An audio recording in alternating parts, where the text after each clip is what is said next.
맥북에어 M4 사려고 마음은 굳혔는데 13인치로 충분할까? 아니면 15인치로 가야 덜 후회할까? 차이점은 고작 화면 크기랑 스피커, 무게뿐이라는데 그게 정말 30만원 차이를 만들 만큼의 가치일까요? 오늘은 15인치를 살만한 정확한 기준을 드릴게요. 별거 아닌 것 같지만 화면 크기에 따라 매일의 작업 환경 자체가 달라집니다. 지금 고민 중이라면 이 영상이 꽤 결정에 도움될 수 있습니다. 맥북에어 M4 15인치는 이런 분께 딱이에요. 노트북 하나로 다양한 작업을 해결하고 싶은 분, 특히 멀티태스킹, 영상 소비, 디자인, 코딩까지 고려하신다면 13인치보다 훨씬 안정적인 선택이 될 수 있습니다. 예를 들어 창 두세 개 띄워놓고 일하시는 분, PPT 만들면서 영상 참고하거나 코딩하면서 문서 읽는 분, 트랙패드와 키보드도 넓게 쓰고 싶은 분, 유튜브나 넷플릭스 자주 보시는 분이라면 13인치는 금방 공간 부족이 느껴질 수 있어요. 그리고 이번 M4 맥북 에어는 처음으로 기본 램이 16기가로 올라왔습니다. 불과 M3까지도 기본은 8기가였고 16기가로 올리려면 20만원 가까이 더 들어갔죠. 물론 맥북 에어 정도면 8기가도 충분하죠. 웹서핑, 블로그 등 간단한 문서 작업,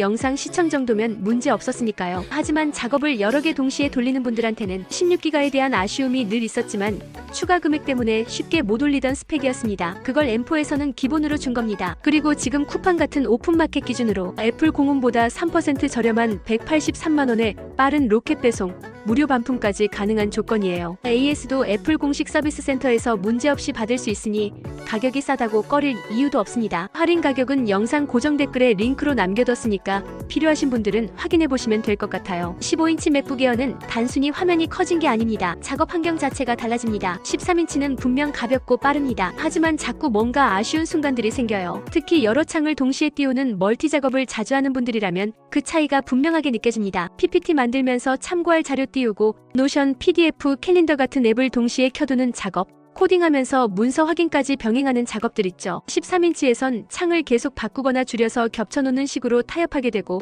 결국 외장 모니터가 필요해지기도 합니다. 반면 15인치는 그 모든 걸 한 화면에 나란히 띄워두고 작업할 수 있습니다. 작업 흐름이 끊기지 않는다는 건 생산성 자체가 달라진다는 얘기입니다. 집중력이 끊기지 않고 손과 눈의 움직임이 훨씬 자연스럽기 때문에 단순한 편함을 넘어서 속도가 달라지는 느낌을 줍니다. 이런 체감 차이는 특히 디자인, 영상, 음악, 건축 등 작업 공간 자체가 작업 효율과 직결되는 분야일수록 더 크게 느껴지고요. 예를 들어 디자인이나 영상, 미디어 관련 쪽은 세부 요소를 한눈에 확인하거나 영상 타임라인과 미리 보기 창을 동시에 띄워놓는 게 기본 작업 흐름이죠. 15인치에서는 이런 작업을 별도 장비 없이도 그대로 진행할 수 있는 화면 구조가 나옵니다. 이건 단순한 편의성의 문제가 아니라 결과물의 완성도까지 영향을 줄 수 있는 요소라고 봐도 됩니다. 그리고 영상 콘텐츠를 자주 보는 분들에겐 스피커 구성도 꽤 큰 차이를 만듭니다. 13인치는 4개, 15인치는 6개. 단순히 소리 크기 문제가 아니라 공간감과 울림, 몰입도가 다르게 느껴집니다. 유튜브, 넷플릭스 자주 보시는 분들은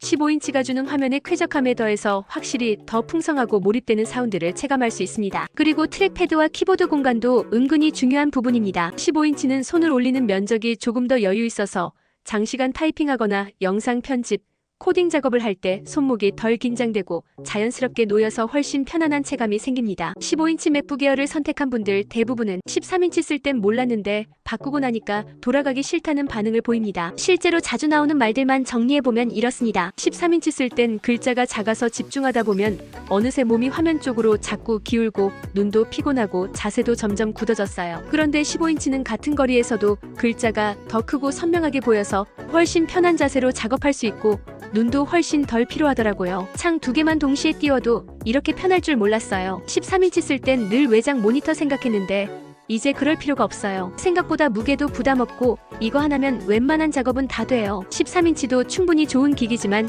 15인치로 바꿨을 때 이 정도 차이가 날 줄 몰랐다는 얘기가 많습니다. 특히 외장 모니터 없이 맥북 하나로 끝내고 싶다는 분들에겐 13인치보다 확실히 만족도가 높습니다. 그리고 15인치 맥북 에어를 고민할 때 많은 분들이 제일 먼저 떠올리는 건 두 가지입니다. 하나는 무게, 다른 하나는 가격. 먼저 무게부터 보면 1.51kg라는 수치는 분명 13인치보다 무겁긴 합니다. 솔직히 말해서 외근이 많거나 하루 종일 들고 다니는 분들에겐 13인치가 더 부담없고 실용적일 수 있어요. 하지만 생각만큼 무겁지는 않습니다. 비슷한 스펙의 윈도우 15인치 노트북들과 비교해보면 여전히 가벼운 축에 속합니다. 그래서 15인치는 아무래도 너무 잦은 이동보다는 적당히 이동하면서 대부분의 시간은 한 장소에서 작업하는 분들께 더 잘 맞는 구성이에요. 휴대성 면에서 13인치에 비해 아쉬울 가져올 수 있는 건 사실이지만 그걸 충분히 상쇄할 만한 장점들이 분명히 존재합니다. 그리고 또 하나, 가격 차이도 고민 포인트죠. 13인치 대비 약 30만원 차이. 이게 결코 적은 금액은 아닙니다. 하지만 이렇게도 생각해 볼 수 있어요. 노트북을 평균 4년, 5년 이상 쓰는 걸 감안하면 하루 200원 조금 넘는 수준의 추가 투자라는 계산이 나옵니다. 그리고 지금처럼 오픈마켓 할인가를 잘 활용하면 조금이라도 부담을 줄이면서 원하는 사양을 가져가는 게